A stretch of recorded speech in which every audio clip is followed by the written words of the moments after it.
Alright YouTube, Heir of Carthage back on Napoleon Total War. Going to bring you some more online action. I've been doing so much campaign that I feel like I've been neglecting some online action on this game.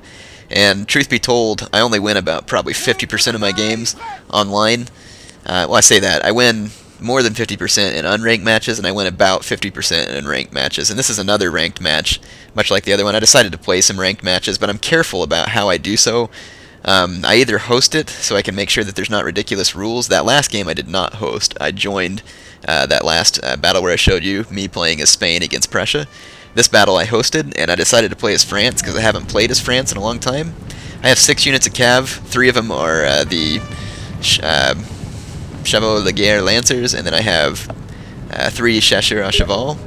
I have 4 units of Chasseurs, which are skirmishers, and then I have 4 units of Fusilier the Line and 4 units of Polish Legion. They are intermixed with each other. And then I have 1 unit of National Guard, which is militia. I'm going to use them as a meat shield. And this is the Prussian Hills map.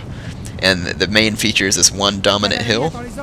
My rules for this battle were max 2 artillery. That's usually the way I play. I don't like playing no artillery matches. I mean, I'll join them and I'll play them. But I think in this period of warfare to say no artillery is kind of unrealistic. And you'll see a lot of clan people and other people who like to play no art, max 5 lights, and the reason they like to play that is the same reason, you know, I like to play on my rules. I'm used to my rules, they're used to those rules, they like playing those rules, and they usually like playing them on the grassy flatlands because they have all of their strategies set up to beat you with those rules on that map. So you want to be leery if you're a fairly new player of joining any kind of grassy flatlands game with players who say max 5 lights and no artillery on the grassy flats, because you better believe they have some kind of special strategy set up to destroy you. That's just some advice for newcomers. Now, I don't think that there isn't some skill involved in playing that way. Obviously there is, but it's not a way that I like to play the game, and so I only join those games occasionally. I like playing with some artillery in the mix, but not too much artillery either. It drives me crazy whenever someone brings a ton of it. Alright, so let's take a look at my opponent's army. He has 5 units of these Russian Jaegers, which are 90 range, 90 strong skirmishers. Let's see, he's got 2 musketeers here. I said max 2 art, and he picked Russia, so I knew he'd be bringing 2 20-pound unicorns, and sure enough, here they are. So all I have to do is take those out, and it should be relatively easy to defeat the rest of my opponent's army, because he's spent a whole lot of money on these.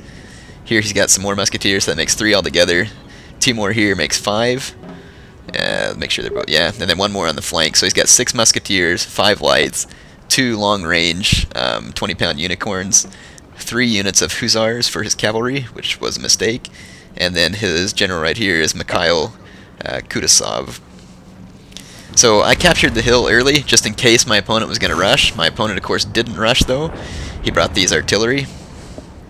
And when you're playing as Russia, having a unicorn is definitely handy because, other than having some good shooter cav, I don't find Russia to be all that useful. Here I'm trying to lay a bit of a trap for my opponent. I know I'm going to take some cavalry losses, but I have a huge cavalry supremacy, and as long as I play it right, it'll help me out in this battle. So here I rushed up my shooter cav and my lancers to force him into square, and then I immediately drew my lancers off and just left my shooter cav here, and I caused him some pretty bad damage. I killed 15 of his men right there, and I'm going to leave my shooter cav right here to distract his men, and I'm going to run my, my lancers around the sides. Of course, I end up mismanaging these lancers a little bit. So let's take a look at my deployment. I have 4 units of line and 2 chasseurs on either flank, and then I have my meat shield National Guard, who are waiting to die heroically, or just die, period. So you can see that I'm thrashing this unit of his line infantry, and I'm not taking hardly any losses. I've only lost like 3 or 4 cav here, and he's lost all of 30 men from that line infantry unit, so not a good trade-off for my opponent. And plus, I'm distracting that entire unit of infantry. Now, this is where I mismicroed my troops. I accidentally clicked and moved them further back rather than clicking a charge order, so my lancers don't get a good charge. And because of that, they're not going to win that fight because they were slightly depleted. And since they didn't get a good charge, these hussars will actually be able to take lancers in an extended melee, especially because I didn't get that charge on them, like I said. So, I mean, I kill a good number of them. You can see his hussars are down to about half strength in that unit, and half strength in this unit. So I mean, I think my lancers are better cav, but since they were beat up, that unit routes. But I pulled my shooter cav around that square, and I go ahead and charge them in, and and I'm going to let them finish the job because they are better in an extended melee than these hussars. These chasseurs à cheval are slightly better in an extended melee, I think, than hussars. There goes one of the Russian units. So now I just have to destroy the other one, and I have won the cav fight on that side. And my opponent only had 3 units of hussars to begin with, and he's lost 2 of them there. Plus, he's taken pretty severe damage to that line unit. So I'd say that was worth it for me, for the most part. I lost too many lancers, but it turned out okay. So my opponent is hoping for me to do a head-on assault in the center, because that's where his strengths are. And that's why I'm picking apart his cavalry on the flanks. I want to pick apart his cavalry so that I can busy his troops with my cavalry and pull them away from the center and weaken his center. Here he pulls off these hussars to come attack my shooter cav, and I just go ahead and take the invitation to take him head on, because whether or not I lose my cav, I'm going to cause damage to his, and that's his last unit of cavalry other than his general. So now I'm moving my troops up a little bit down off the hill because I'm just sitting back getting wailed on by his unicorns. Let's take a look at some of the damage from the unicorns. There you can see how deadly effective they are. There's all the craters and my dead men lying around. So yeah, he caused me some damage. Nothing too extensive, but it's more than I want to sit back and just take. Our men are running, sir! So now, what my strategy is going to be here, and I don't know if you all agree or not, but I'm going to take my my 4 units of skirmishers and keep his 5 units busy. I'm just going to charge right up the center, and I'm also going to charge my National Guard unit right up the center, and that'll help keep his skirmishers busy for the longest amount of time possible. And I'm using my cavalry as distraction, and you can see here he is buying it. And check out how many upgrades he's got on this unit of musketeers. They have 4 chevrons. I don't know why he did that. I guess he had some leftover money and wanted to just make sure he had a strong flank. So you can see my chasseurs getting into a light infantry fight, and they're already getting hammered by unicorns, and they're outnumbered as well, so it's going to be a short fight on this flank, but my chasseurs are doing a great kind of, what do you call it, a screening maneuver? Yeah, it's kind of a screening maneuver. They're up screening for my line infantry who moved forward here without taking losses to those light infantry. So here they are, moving up. And I'm going to get a good flanking position on my opponent. And you can see his infantry right here is being busied by my cavalry, and they are unable to respond to my flanking. So now that my chasseurs are settled in for the fight, they're going to last a little longer. Here comes my National Guard. They're also doing a screening maneuver, basically just to come in here and absorb fire, which helps keep my light infantry in the fight longer. And any casualties they cause are just a bonus. Now here I use my cavalry to force my opponent into squares. On this flank I have 2 shooter cav and 1 lancer. And so I use my shooter cav to come in here and to tear into this unit right here. They took about 14 losses, and I took fairly minimal cavalry losses. But now that his units are in square, I can move up my infantry with impunity. Yep, so here I've totally got him flanked, and if his men come out of square, all I have to do is charge my cavalry right back in, which is what I did. And so you're going to see here I came in and shot this unit in the back, got 10 of them killed, and then forced them back into square. And this was all a ruse, and the ruse was to get my my Lancer Cav around the flanks here and into this unicorns. Now they're pretty demoralized from taking fire from that square, but they're going to get in here and cause some pretty severe damage, and at least get these unicorns off station. Now I did not have enough Lancers to just stay here in the fight and kill all these artillerymen, so I just charged, got them off their guns, and then charged forward into this into the back of these Russian Jaegers. So right now I'm just running distraction in order to buy my men time, and then I peel them off once again and run them into this other unit of Russian Jaegers that's right here. So my Lancers are running some incredible distraction there, and it is buying me the time I need. You can see here I'm trashing this unit of highly experienced musketeers because they're in square due to my cavalry, and if they come out of square I will charge my cavalry.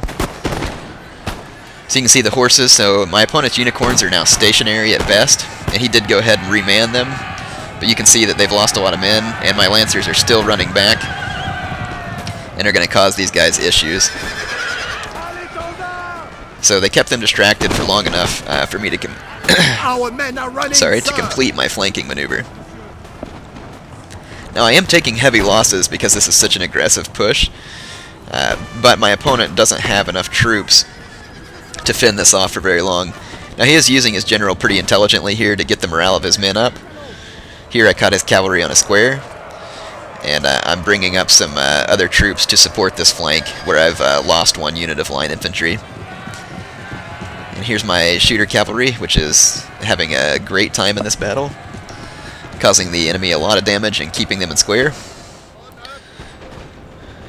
So that's really all the moves I've made so far. I just have my opponent busy in the center. I'm not causing him hardly any damage, but I'm keeping him busy. I've beat up several of his units of Jaegers, but, you know, nothing too significant. I'm moving up more line infantry here on his flank, but my men are under pretty heavy fire due to his light infantry. My opponent has forgotten to reman his unicorns, so here he has men that could be firing artillery, but they're not. So you can see my cavalry charge bought me the time that I need there. There my men routed because I shot them. Pretty stupid of me, but I also routed out my my enemy's cavalry there. But my opponent kind of has me outgunned, so I'm having to bring in some reinforcing troops in this vicinity. Here's what I have in the area right now. It's just some Cheshire, and they're fighting from the woods, which is providing them some good cover. That's the only reason why they're still in this fight. Now, my opponent is peeling off more and more troops from his center to come aid on this flank, where I'm just constantly harassing and attacking him. You can see my cavalry are very much depleted, but very much still in the fight, and they've still got this unit in the square. My opponent wasn't very quick to pull his infantry in and out of square, which gave me a lot of advantages. And look, his troops in the center are completely bogged down in a long time span infantry fight, which he doesn't want to be in. And this gave me the opportunity to move up more troops to flank, so I have a Polish Legion and a Fusilier of the line firing from those woods into these musketeers here, and so I'm getting some good flank shots there. And then his Russian Jaegers are taking some flank fire from my Polish Legion. It's not going to be overly devastating because I don't have the best position, but nonetheless they're being damaged. And now I'm going to take even better position here on the flank. You can see where I'm moving my troops there, so I'm going to really put the heat on my opponent. Because he's moved all of his troops to this flank is now weak, and so this is where I'm going to press the attack. So it's kind of a double envelopment maneuver here. My opponent, I have a very weak center, and that's where he should have focused his attack on me. But instead, he let himself be drawn piece by piece into a fight on his flanks, where I have more strength and more troops, because my opponent spent so much money on artillery. So there's trade-offs in buying artillery. My opponent took a risk. He gained massive firepower and the ability to stand off against me, but he also traded having more line infantry, which is better for the kind of fights that I'm doing right here. Here's my Polish infantry getting off some sweet shots here. We're trashing his flanking units. That unit in the square is already down to 79 men. Both of my units are firing at it, so it's going to get taken out of the fight very quickly. And then I'm moving down yet more infantry into the woods here. So again, my center is just composed of weak, depleted skirmishers, and I'm focusing all my power on his flanks because my opponent is allowing himself to be held in the center by my weak troops. But then again, he wouldn't want to attack up that hill even against my weak troops. One of our units has used all its ammunition, sir. So here's my line infantry. You just saw another round come in from that unicorn. So my opponent does have his unicorns firing once again, but it's too late for them to really play a significant role in this battle. His troops have been depleted, forced into square, and forced into bad positions, and so they're being cut down. Here he's kind of doing a last-ditch effort, charging these Russian Jaegers into melee, and they rout instantly. This Polish Legion would have handed them their own rear, if you know what I mean, for lack of not wanting to swear. The Polish Legion are very good in a melee. Here's some of my regrouped line that's now back. My opponent did move to outflank me, but he's outflanked himself. So the battle's going very badly for my opponent now, and he forgot all about my depleted units of shooter cav, so I charged his general from behind. And here I am attacking his expensive general unit. There's his general. Or at least I thought that was his general. Never mind. Let's see. See if we can find his general. Usually the guy with the medals on his chest. Haven't seen him quite yet. Anyway, his general just routed. Oh, that must have been his general right there then. So there, he just died. So now their general's gone. You can see the morale of their troops goes ahead and falters. And that's pretty much the end of this fight. So what were the strategies and tactics here? My opponent's tactic was to not try and capture the hill, but to draw me off of the hill with the heavy firepower of his long-range 20-pound unicorns. My tactic was to bring more infantry, more cavalry, spend no money on artillery, make sure that I capture the hill, and then use the hill as a base point, basically, to begin my attacks on his flanks. And so I used my cavalry for distraction, drew his men to the flanks, kept his center preoccupied with my skirmishers, which were doing little if any damage, and then, you know, I overpowered him piecemeal on each one of his flanks. You'll see that here on his left flank, I drew his troops over to the right flank, and then easily overpowered his over here. So it is a tactic of making him split his resources, and making him weak at all positions, rather than him being strong in at least one position. So hope you enjoyed this battle. There was quite a bit of fun fighting going on here. Napoleon Total War is really a great game due to the effects and the gameplay and everything.